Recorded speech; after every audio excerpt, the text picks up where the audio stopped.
एक रील में मैं बाबा को सुन रहा था। बाबा कह रहे थे कि पैसा हाथ में आता है लेकिन टिकता नहीं है, तो मेरे पास आओ। इसका सीधा सीधा मतलब यह है कि बाबा इनडायरेक्टली यह कहना चाहता है कि तुम जो इधर उधर खर्च कर रहे हो उसका कुछ हिस्सा मुझ पर भी खर्च करो, यानी मुझे भी दो। तुम सारा पैसा इधर उधर बर्बाद कर देते हो, मैं यहाँ किस लिए बैठा हूं? मुझे भी तो कुछ ना कुछ हिस्सा चाहिए उसका, क्योंकि कोई भी बाबा मुफ्त में ज्ञान तो देगा नहीं। आप जाएंगे उसके पास कि हाँ बाबा पैसा आता है, हाथ में टिकता नहीं है, कोई उपाय बताओ, तो सबसे पहले वही बाबा कहेगा कि कुछ पहले दक्षिणा दो। बिना पैसे की जो है बाबा की बुद्धि काम नहीं करती, विद्या ही काम नहीं करती है। तो कहते हैं ना कि बिना गुरु दक्षिणा दिए विद्या जो है फलीभूत नहीं होती है। तो बिना पैसा दिए तो कोई बाबा आपको ज्ञान देगा नहीं, सुझाव देगा नहीं। तो उसके कहने का सीधा सीधा मतलब यही है कि आप बाबा के पास जाएं और कुछ पैसा आप उन्हें भी दीजिए जो आप इधर उधर बर्बाद कर रहे हैं।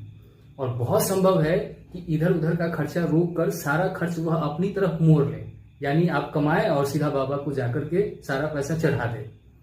तो देखो भैया, किसी भी बाबा ओझा गुनी के चक्कर में मत पड़ो। एक 5 साल का छोटा सा बच्चा यह बात समझ गया कि उसे अपना पैसा कहाँ खर्च करना है और कहाँ नहीं खर्च करना है।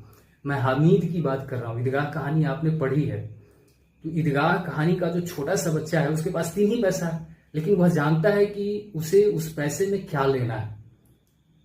तो आप लोग क्यों नहीं समझ सकते? आप गधे हैं, बेवकूफ हैं, या 5 साल से भी छोटे हैं। तो हमें सबसे पहले इस बात पर ध्यान देना होगा कि हमारे लिए सबसे महत्वपूर्ण क्या है। हम उन्हीं चीजों पर पैसा खर्च करें जिसके बिना हमारा काम नहीं चलता, यानी जो हमारे लिए बहुत नेसेसरी हो, बहुत आवश्यक हो।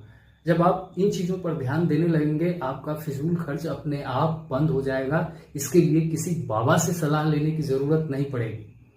आप देखिए कि आपके लिए नेसेसरी क्या है, आवश्यक क्या है। बच्चों की फीस भरना आवश्यक है, या दारू शराब पीना आवश्यक है, आटा तेल खरीदना आवश्यक है, या पान सुपारी गुटखा खाना या जुए में जाकर के सारा पैसा उड़ा देना आवश्यक है।